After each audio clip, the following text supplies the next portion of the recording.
in kama kanka tufa da tsoron Allah ka yi tufan da baka bukatan canji har abada. Shi wannan tufan idan baka ma kanka tufa da tsoron Allah ba baya rufe tsiraici.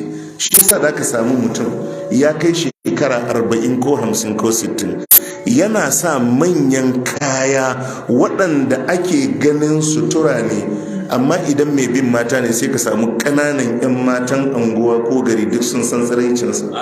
Wannan babbar rigan ta taimake shi. Haka ne, haka ne. Idan bai ma kansa tufa da tsoron Allah ba sai ka samu 'yar makwabciyansa sa'an 'yarsa ta san tsiraicinsa. Wannan babbar rigan ya mai sutura?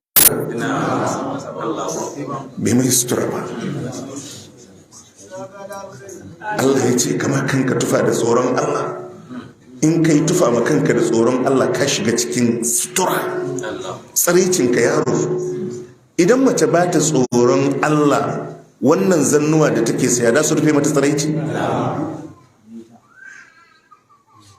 Duk wani zani mai tsada tana da shi, amma duk samarin anguwa da sauran mutanen banza sun san tsiraicinta. Yanzu wannan yadin ya mata sutura? Allah ya ce na ba ku tufa da za ku rufe tsiraicinku da shi. Allah ya ce amma fa ku yi tufafi makanku da tsoron Allah, domin shi wannan tufa na yadi yana budewa, na tsoron Allah baya budewa.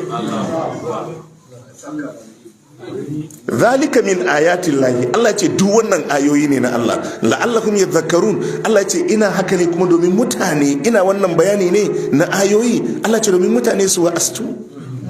Idan kama kanka tufa da tsoron Allah, malam ka shiga suturar da baban kada har abada. Har abada ba za ka ban kada ba.